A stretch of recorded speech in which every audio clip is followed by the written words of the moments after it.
Pentagon seeking an infusion of cash as war costs pile up and some munitions dwindle down.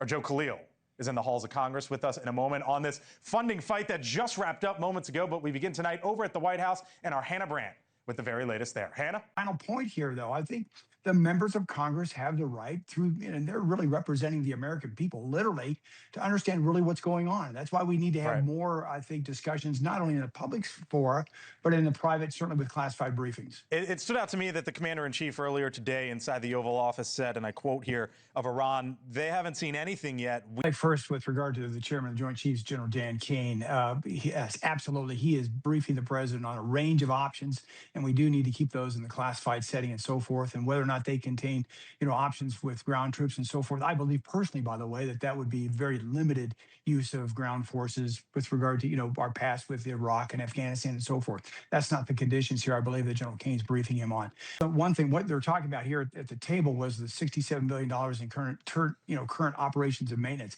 What Texas was talking about, though, the $1.5 trillion in the budget that's up before the Congress right now is really as much about an investment in the future, and that's to modernize. Let me give you a case in point. The United States Air Force, my service, we're the smallest, least ready, and really least capable, I believe, in terms of readiness as well as age of the aircraft itself in the entire history of the United States Air Force. When you get in a car, like, you need the wheel, hands on 10 and 2, you need your brakes, the seatbelt, all that, right?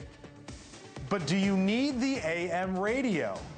The man who is starting that push with us tonight. It's the bottom of the hour, though, so you know the drill. Head on into the newsroom. Top stories when we return.